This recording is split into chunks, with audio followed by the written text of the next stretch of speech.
Hello, everybody. It is so good to see all the faces over in the gallery view. Thanks for having cameras on so I can see you. I love to see your faces. Welcome, everybody, to tonight's edition of Agile New England. We're so glad you could join us here online. Who is Agile New England? Well, Agile New England is all of us here and more. Anybody who's part of the group, anybody who's here is part of the group, and there are more of us who couldn't quite make it tonight, but that's cool. We love them too. We're a group who care about Agile, transforming organizations, helping people be successful, inspiring people, and, well, a little bit of networking. This is our community, and we like to get to know each other. Here's our agenda for the rest of the night. A couple minutes of opening remarks. That's me and a little bit of help from Amy and maybe somebody else. We'll have our main speaker coming up after that. Don't leave after our main speaker is done. We'll have some extra announcements. I think we're gonna have a raffle. Oh my God, don't take a break. Stay with me here. And then we'll have some time for some more networking after that. Oh, we have a board of directors election coming up. Amy, are you here to share information about this with everybody? I am. So thanks, Richard. I am so honored to be a volunteer for Agile New England. I have done Agile 101s and helped out with the Agile Games, and it is really built on volunteers. So we have lots of volunteers in lots of different capacities, but we also have volunteers that have chosen to take on more and more of the work, and those are your elected positions. So you can see Richard has here the president, vice president, secretary, and treasury. Well, it is time for some elections. So we're asking you, the community, to help us nominate folks. If you think that you or someone you know would really like to take on more of this wonderful work and become part of the board, we want to hear from you. So as you can see there, I am collecting all nominations. So if you would go ahead and send nominations at agilenewengland.org, your name, a little blurb about yourself, why you might want to be considered for one of the positions, we would be happy to have you. Elections are going to be held at the next monthly meeting. So if you're interested or you have any questions, just shoot a note over and we'll get you the answers as quickly as possible so you can nominate yourself or someone else you think might be suited. If you have questions about the current roles and you want to know what it's like to be president, vice president, secretary, treasurer, you think that's something you might want to do, ask the folks that are currently in those roles. We have, I think, every one of them on the line tonight. So I would reach out to those people and find out what the duties are, what it's like to be them, and see if you truly are interested in something like that. Awesome. Thank you, Amy. Sure. Oh, we have a question for you. Yeah. Dear attendees, everybody. So tonight we're going to do something related to visual facilitation, to visualizing what people are thinking. And we're curious about what you know about this already. So I think you're in the right place. Looks like most of us are at just the right skill level that we would like some more skill level, and we all want some more skill level. And we have exactly the right guest speaker for us here tonight to help us with this. Most of us here, we're Agilists. A lot of our work is involved with making things visible. We do things like Kanban boards. We help people write on Post-its. Lately, we help people do things in Jamboard or Mural or Mira or whatever tools we have for visualizing things. Now, we do this because most people learn and work better when there's multiple modes of communication, not just somebody talking, which is kind of why we have slides here. Because it's more than just my voice and my face. You get to read what's happening as we go. Now, words are good, and we can do better than this. So we've got our speaker tonight, Jill Greenbaum. She's a consultant and trainer specializing in visual thinking. She's an amazing graphic facilitator, recorder, and a coach. She helps people gain greater perspective and depth and clarity about the issues and challenges they face and helps them achieve really great, long-lasting results. Jill is a Pictograms practitioner and trainer. I don't actually know how to pronounce Pictograms, but she'll tell us how. And she's here tonight to help us all improve our skills in visualization. Jill, welcome. Thank you so much, Richard. I am delighted to be here and to have this time together and share my love of Pictograms and visualization in general. So I want to give you just a little bit of information about myself, tell you about Pictograms, and you pronounced it just right, Richard. It's all good. All right. And so I am an educator by background. I started many years ago as a teacher of children with special education needs. So I've been a teacher, principal, and administrator. I have a doctorate in education, and it's in curriculum development. So I love structure and I love design, and that's probably why I love Pictograms. So I have done that work, although I've been a consultant for over 22 years in training, as we mentioned, facilitation, and most recently, meaning the past dozen years or so, in the area of being a visual practitioner as a coach, a trainer, and a facilitator. And so I'm the US representative for the global team from Pictograms, and just today finished training our first virtual program in North America with my colleague Jill Langer from Calgary. And so we had a fabulous experience, and I'm going to share some of those tools and tips with you in the time that we have together. So let's look for a moment at Vocablo and what it's all about. So what I'd like to do is, once again, share the screen in a different kind of way. And I'm hoping at this point that you're seeing, and do let me know if you're not. Oh, I should tell you before we get to this little piece, an important detail is happily my daughter is here helping me out, and she is looking at the chat. So if you have questions, by all means put them in there. If we see questions come up a couple of times, the same one, we'll certainly speak to it immediately. If you want an answer a little later on, put your email address in there too, and then I'm sure we can save the chat and I'll be able to get back to you. All right, so enough of that logistical piece. So Vocablo, well pronounced, is made up of 3 German words. So it is a made up name. It's made up of Bilder for the word pictures, Karten for cards, and Block for pads. And some of you actually have it right here from today. Some of you may be familiar with a Vocablo kit that has a lot of icon cards. And so that's how it all began. So Vocablo is picture card pads. And this company, the Vocablo Academy, is based in Cologne. And in Germany, there are 40 trainers that work with about 4,000 people every year. And it's our goal, whether it is in Germany or anywhere around the world, because there are about 24 people like me spread out across the globe, it's our goal always to enable people to draw and to improve learning and communication and collaboration. So that's the big picture about Vocablo. And so what I'd like to do is learn a bit about you, actually. And so if you would take, because I'm hoping, so let's just check in around this, that you received the file that had an agenda of sorts. It's really a template. Templates are my thing. So hopefully also, first of all, you received this, which gave you some information about what to bring to be here, which is essentially paper, a marker, hopefully a chisel tip, and some kind of highlighter or thick marker, or maybe you're a fan, as I am, of Neuland materials, and you have some of their markers, which are great. But here's our agenda for this evening. So let's just take a look at that. You've seen me tell you a bit about Vocablo already. The place we're going to go next is to just check in with you. And would you please take your marker and a piece of paper and do a quick drawing. So I'm just going to time you 2.5 to 3 minutes of what you want to gain from being here. And then I'm going to ask my able assistant to go to gallery view and take a screenshot when everybody puts up their pictures. So take the next 2 minutes to represent in pictures and maybe some key words, what you want to gain from being here. All right. And so that is our 2 minutes. I'm going to ask everyone to hold up their drawings in front of them. And perhaps, Richard, you would take a quick screenshot of folks, because that will be helpful, as I think that we are mastering that other piece here. And I'm going to just continue forward. So if everyone holds up their pictures and shares them, that will be particularly awesome. You may even want to put what you have written, or meaning the essence of what you have drawn, in the chat, so I have a sense of that and can look at that while you're in your activity. All right, I can see people looking for ideas and tools. Excellent. All right, so you've got a sense of drawing, and I can tell from the survey that was done at the very beginning that some of you already do this kind of work. And so this work, or the way we talk about it at Vocablo, is that it's a simple, joyful, and systematic process that everyone can learn, which is to visualize. And visualizing is really another language. And so we're going to do just a minute or two of theory around this, and then we're going to get into drawing. So the work of Vocablo is based on, in part, the theory of cognition by Alan Pavio. And so Jacqueline's going to put that name in the chat for you. He's a professor at University of Western Ontario, and he studied the formation of mental images and how they aid learning. So you're coding both visually and verbally when you are using visuals and language. And because they're both processed differently, when you're using both, it's an even stronger connection.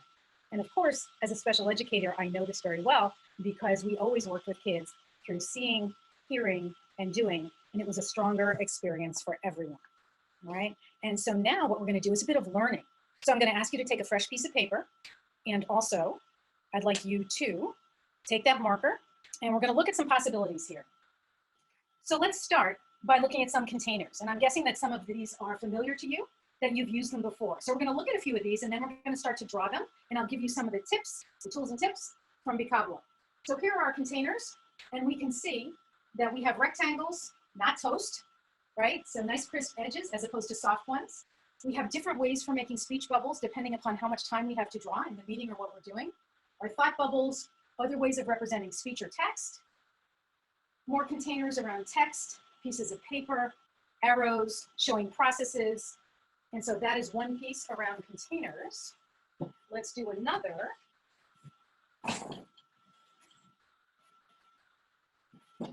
With regard to icons, or what we might call pictograms. Right, so our buildings, perhaps this is a business building, or an apartment building. We can see gifts, suns, clouds, or thunderstorms, trophies in the finish line, mountains that we need to scale.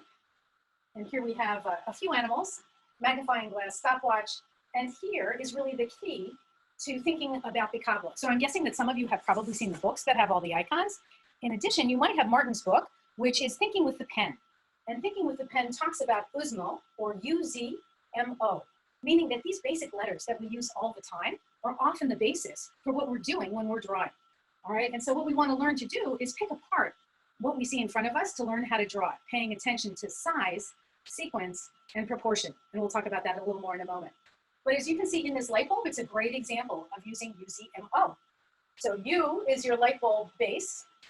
All right, Z shows you the where it screws into the socket. We have our M for our filament and O for the actual light bulb itself. And so once again, we can start to look at all of these in new and different ways and pick them apart and therefore make it easier for ourselves to draw. Let's look at one other area and then we'll do a little drawing. Figures, all right, very important. And so here we have figures and we talk about proportion here.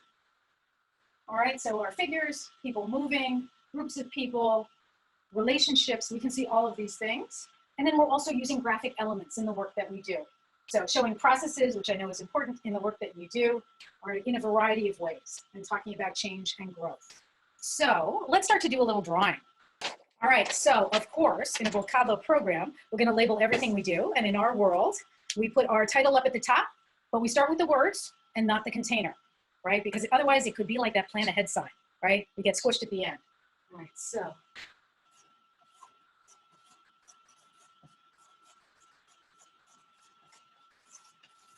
here are our drawings. So let's make that light bulb.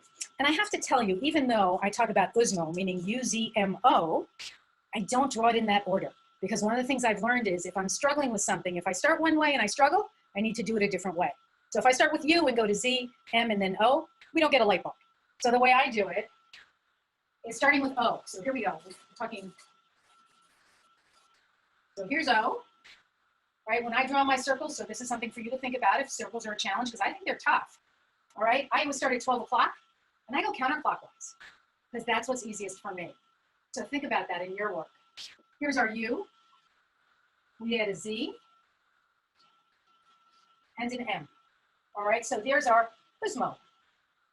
So that's a first piece. And once again, if you have questions about this, by all means, put it into the chat. Jacqueline will take a look, and she'll keep me informed as to what's going on. All right, so here is our light bulb in that order. And one thing I do want to point out, something to be thinking about in our work, is proportion is so important. So for me, as I draw this red line across, this is perhaps a quarter, and this is 3/4 to make up the whole. Because when you change the proportion, it ends up looking like a mushroom or something else, not where you're looking for. So I can see there's some folks in the chat, Jacqueline, so if you keep an eye on that, that would be great. All right, let's do another. Let's talk about squares. So this could be, and there are a couple ways to do this. The way I do it is very slowly and methodically. And you'll notice that I'm closing all my corners. And that's really my kryptonite, making sure that I'm closing all those corners, whether I'm making squares or rectangles, whether it's the top of circles, whatever it happens to be that I'm working on.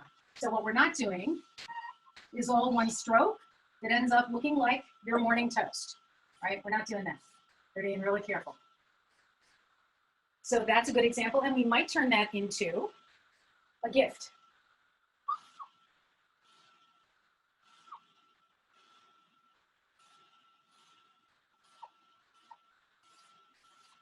And you might say, Jill, you know, mine aren't looking that thick, and that's because I'm using the big one from New England. And so that's this marker, all right, that you may be familiar with. And so let's just talk for a moment about markers. I always love a chisel tip. So I'm going to show you actually a couple different kinds of markers. So you could have the chisel tip, the round tip, or the art marker, and that's the language of New England. I prefer the chisel tip because it has 3 very distinct surfaces. So you have the tip, right? That's the uppermost part. So you could write on the tip, you could write on the broadest part, or you could write on the heel. All right, and so I find that gives me a lot of flexibility, and I love that variety. I think the round is great, and the art is super fun for doing shading and that kind of thing, but we're gonna focus on the chisel tip. All right, let's do a couple more. I'm betting that a speech bubble and the thought cloud would be helpful to you also. So once again, we're thinking, which part are you doing first? So this is the sequence. For me, I start with what we call the carrot.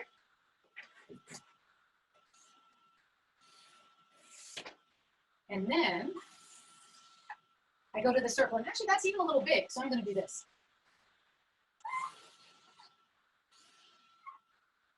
So I changed the proportion a little, all right? Just so you can see, because once again, I'm at a slight angle here, makes it a little harder.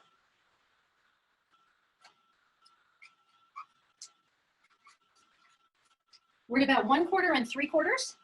And you'll notice, because I made 2, that I'm giving you another tip. And that's about minding the gap.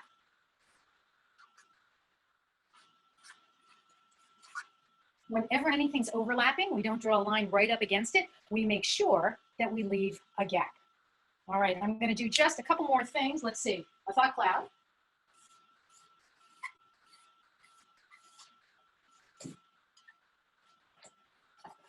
And so as you can see, the thought cloud is really a series of yous. And so we start to think about that. And if you wanted to, you could do the splat, like think Batman comics, and that's used, but in the other direction. So I'm not going to go there right now because I want to show you 2 more things before we move on. We're going to make a stack of paper. So we start with an L, once again, another letter. We move about 3/4 of the way across up top, and we make another L. We drop this line, we close the corner, and we have a piece of paper with the corner folded down. And if we want to make it a stack,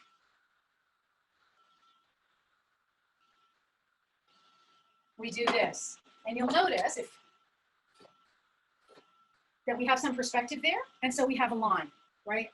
So we make sure that our stacks show some depth and perspective. All right, so here's how to make a foolproof arrow, and then we're going to move on. So let's see, I'll put it right here. So 2 parallel lines. A line up and a line down. And then we imagine where the midpoint is. So here's the midpoint of this area. So I'm going to imagine a line up here. You could even put a dot there. And you're going to have a great arrow every time. So it's not that you can't get good at doing it your own way, but this is precise and it works every time. So those are some quick ideas around drawing. Once again, if you have questions about them or other things, by all means put them in the chat. Jacqueline will look, and I can take a look at them also when you're in an activity. So the next thing I'd like you to do is get a fresh piece of paper. And I'd like you to think about a sentence that is relevant to the work that you do, something that you would want to express in a picture. So take half a minute or so to think about that sentence while I get a fresh piece of paper, and then we're going to do some work with it. I'm thinking that you probably have a sentence in mind.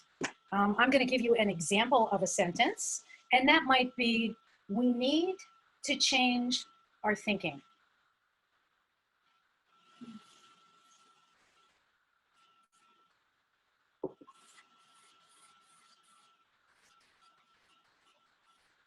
Oops. Yeah. This.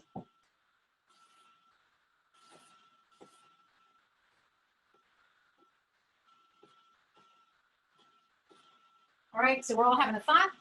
It's a swirl. We need to change it. So there's not a right way to do this. And for 30 seconds, I'll just go to the place of telling you the importance of realizing when you're doing this work, for whom the work is being done. Is it just for the people in the room? So if you create something like this, which is quite idiosyncratic, meaning just in this moment, that's fine if it's just for them. If you wanted to share this with someone else that wasn't there, that didn't know what the symbol was for, it would never work. And I know that seems incredibly obvious, but I see it happen all the time, that people widely share their work and it's not understood because they weren't there when it was created, and it's quite particular to the situation. So I'm hoping that you have your sentence right now.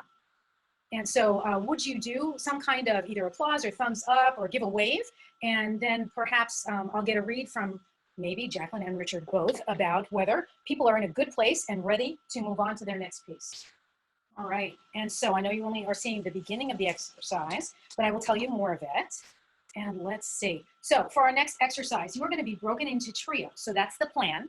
So we're hoping everyone participates and joins in a group, and you're going to be using the sentence that you created in your group. So here are the instructions. You're going to come together in groups of 3. You'll use your sentence that you just created and illustrated on your own. You will choose who goes first, and you get to decide, but let's do it quickly, or we could just say the person with the shortest hair. All right, goes first. The first person reads her or his sentence and shows the sentence, just for clarity, to her or his partners. everyone visualizes the sentence. So this is an opportunity to take a second draft or a crack at that sentence you first created. Only take 2 minutes or so to visualize. That means think and draw what the sentence is about. All right. Then,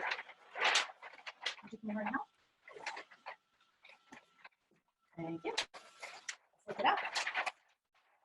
Then you're going to show the results. All right. You might talk about which one is best and why, and then you start over with the next sentence. So with 3 people at about 3 or 4 minutes each, it's going to take you between 10 and 12 minutes to ensure that you've had an opportunity, thanks, to visualize the sentence, see what everybody's done, see which one you think, or determine which one you think is most representative of the sentence, and talk about why, and then move on to the next person. So what I'd love to do, and I'm going to take a look in the chat right now to see if there are any questions, or if your question is you think complex, just come off of mute for a minute and ask it for sure, okay? And show us your picture and tell us what the sentence is.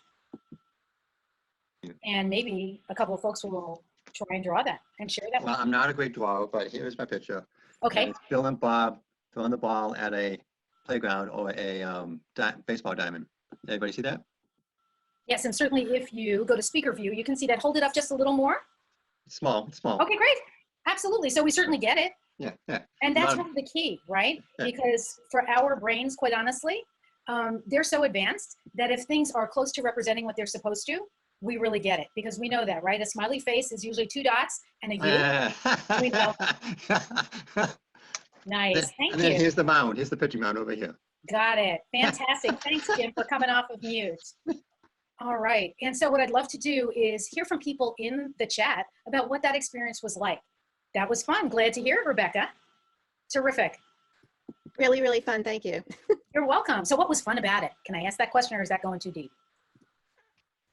It kind of got silly toward the end, but there were 4 of us, so we kind of were under Cool. limitations. It's using the right side of the brain rather than the left, which I think a lot of us tend to use. Yeah, absolutely. It's really bringing them together, which is what makes it such a strong experience. Yeah, thanks, Roseanne. Yes, it is fun and challenging. We're going to do a yes and around that. Thanks, Dan. So the challenge we came up with, how do you represent customer?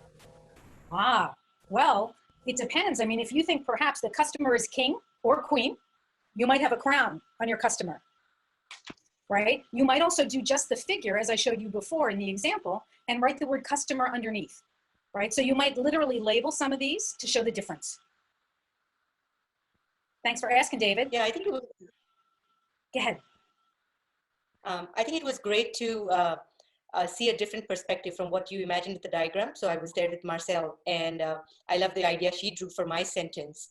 So it was like, wow, I didn't think that. So even though it's the same plot, people can think in different heads. That was great. Absolutely. Terrific. Thanks, Neelam. I appreciate that. You're welcome. For example, for a client, I drew a building with the Acme, with the name Acme on top, you know, multi-story building with just windows and 1 big door. And Terrific. That's great. Front. Yeah. Super. Other thoughts or questions? So what I did, I popped into one group on request. And so someone had drawn a target, like a bullseye, all right, and was thinking, you know, sort of like, well, this isn't exactly right. So number 1, I encouraged banishing that inner critic and taking a look at what minor adjustment might make it different. And it was really just adding legs, right, or an arrow going through. So I can draw that if you like, but you get the sense of it if you just have that target. If you literally put an arrow through it, it's going to be much more recognizable for people. And let's see, what was that other one, Jacqueline? We had talked about oh, right. It was also about hearing. And so what was used was I listened to people, and so there was a megaphone. But to me, that would suggest, once again, me, doesn't make it right, just different, more speaking than hearing. So I would be drawing an ear, right, which is really just sort of a giant squiggle. And so once again, just taking a little time to reflect on this, or brainstorming with other people, or of course, maybe getting some of the Picablo books or looking online. So I'm going to tell you a great place to look. Do not go there now. We still have time left. All right, but it's the Graphic Facilitation Facebook page. There are over 12,000 members there, colleagues, friends, people I don't even know. Wonderful work being done there. So many things to see and to learn from. All right. What's the name again? It's on Facebook. Yeah. It's the Graphic Facilitation Facebook page. All right, I'm looking for one other thing that I had out before. Oh, here we go. I also want to share, just if you're into weightlifting, this is a 5-pound book. No lie. It's called The World of Visual Facilitation. I was actually a silent editor. I came in at the end to help get the project done.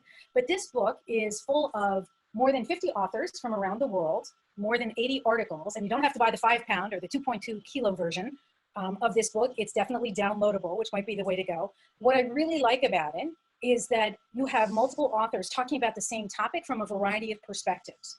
So my area of interest and expertise is templates, because I do a lot of coaching and I use templates in my coaching, sometimes in my training. You, of course, in fact, received one in the free work that I sent out.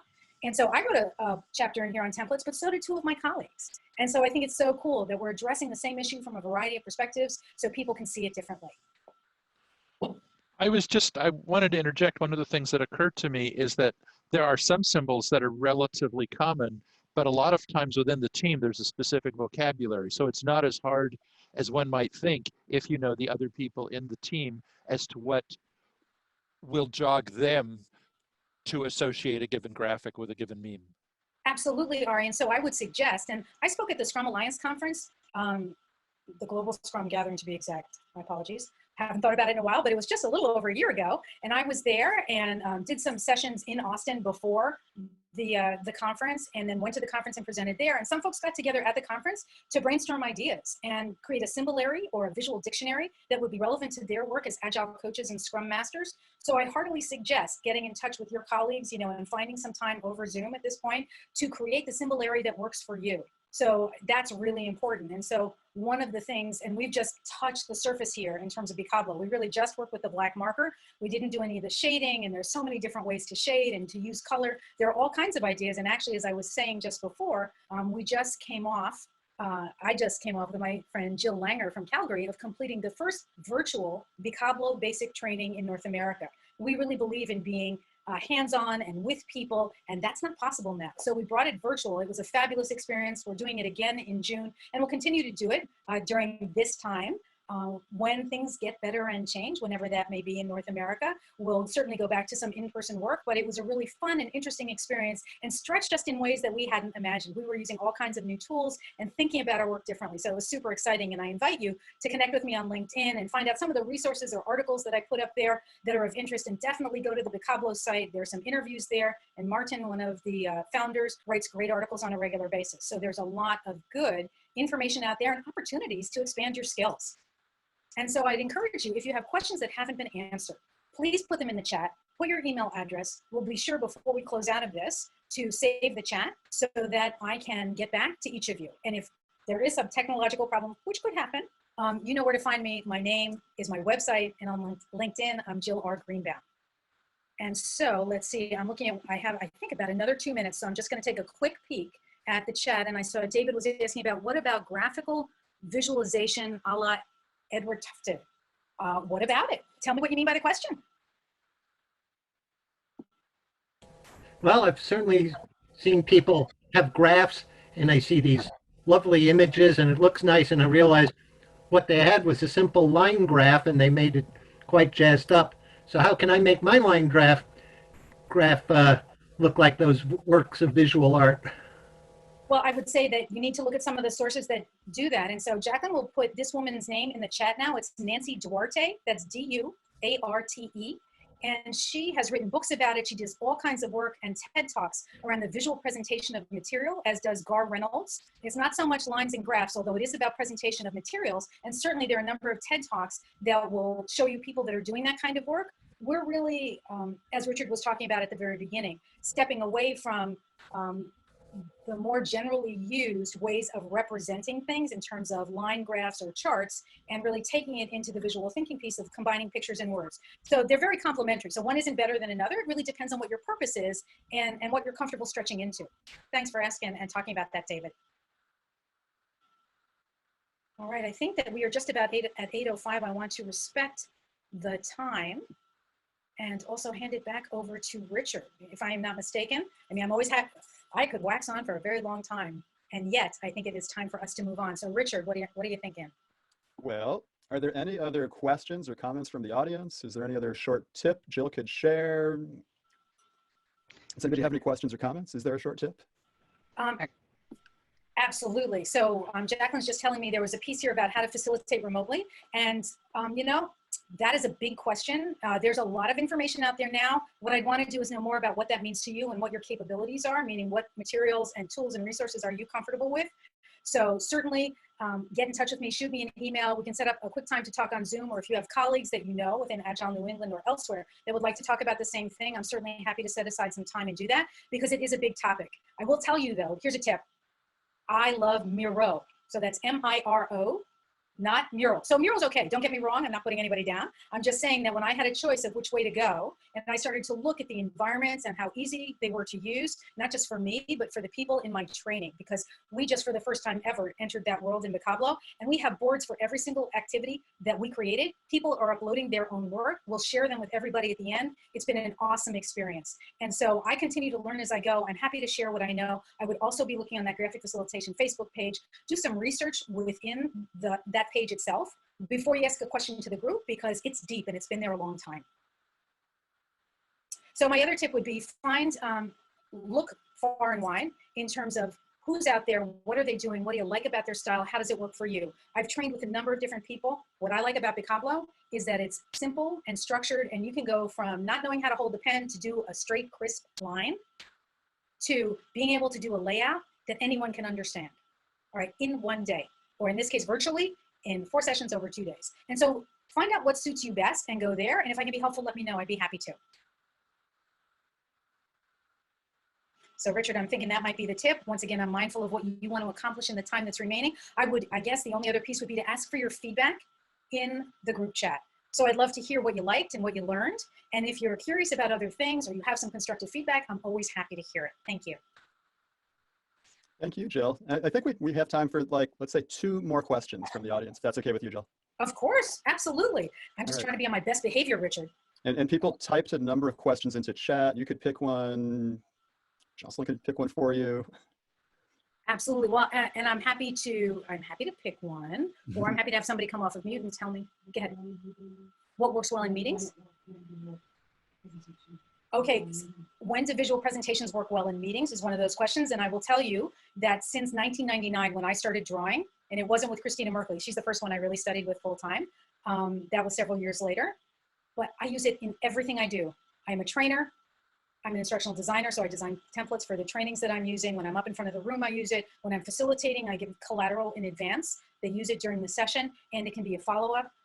The evaluation form that we use in Vocablo is a visual that people complete on their own, which is completely different and awesome. You get really great answers. And by great answers, I mean full and descriptive. All right, and so that's important. So I literally use it in everything I do, and the key is practice every day. You're always listening to something on the TV or the radio or a lecture or a podcast. You be drawing what you're listening. You will start to learn who the good speakers really are when you listen to what they're saying and you try and make sense out of it in your drawings. And so I'm happy to answer other questions. Yeah, I would use, so here's how can we, I think this may be relevant to a lot of folks. There are a lot of great questions in there though. How can we use visual graphics to make Zoom meetings more interesting and engaging? I would, and this is me and I'm radical, right? I would toss the PowerPoints unless you're showing data in a certain way and it's financial and there are rules and regulations about how you present it. I would toss PowerPoints completely. I would make everything visual because what we know, one of my favorite books is Brain Rules by John Medina. So maybe Jacqueline will put that in the chat.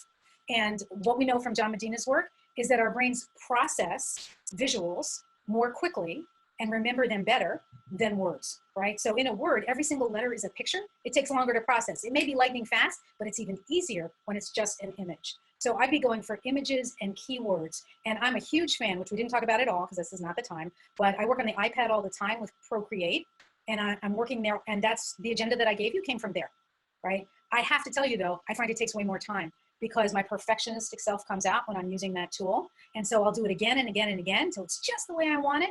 And if I'm with a marker at a piece of paper, it's up there. And maybe I'll take out a label and slap it on to cover up the mistake I've made. But for the most part, what's down on the paper, it's one and done. And that is not the case with Procreate because you can continue to correct forever. And so I am hoping that's helpful. Super great question. Have an answer for it. So the question was, do you recommend drawing on the fly, doing it in advance? Or there was one other piece to that. So I do it all.